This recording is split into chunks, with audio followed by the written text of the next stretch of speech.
For this take and make kit, we are doing ghosts in a jar. So all you'll need for this separately is maybe like a marker or Sharpie and a hot glue gun.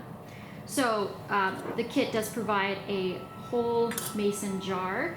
This one is pretty messy, so we have some fake Spanish moss, some pipe cleaners, and then you have the bottom of the jar and a little cardboard circle that you'll poke a hole through. I've already done this, and I have twisted the pipe cleaner around to make like a tree shape. So I cut them and I twisted them around to make separate branches. Then I hot glued the bottom of this to the lid, and I just started gluing this down flat so it stays to the lid. This is going to be upside down, and I started putting the moss around and also hot gluing that into place. So this is going to be our little scenery backdrop for the ghost. And you're just going to want to hold on to that for a little bit to let it cool down. And again, like I said, this is probably pretty messy, but you're going to fill in missing spots with some more of this Spanish moss and just create a really creepy environment for your ghost.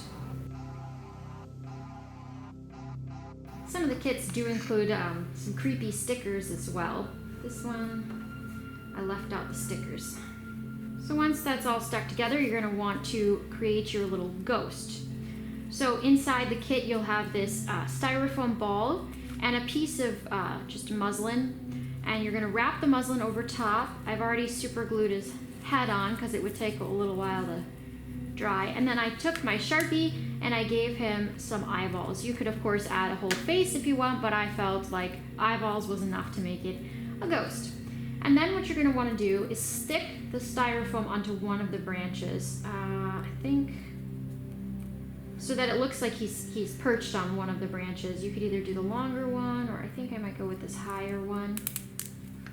You could also trim down his muslin.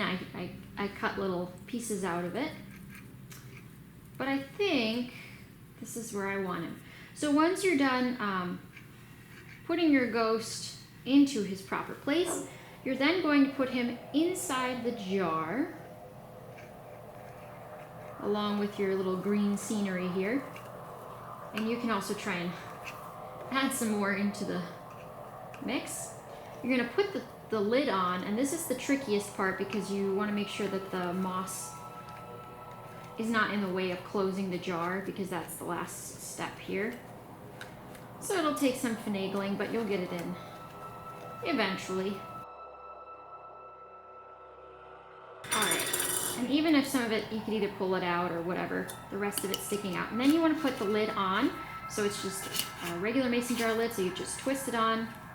That's it. Now you have your very own ghost in a jar. You can play with this. You could try different angles. You could try smaller ghosts. You could maybe cut the styrofoam and make little tiny guys in here so it's not so big. Or you could just trap one ghost and call it a day. Have a happy Halloween, everyone.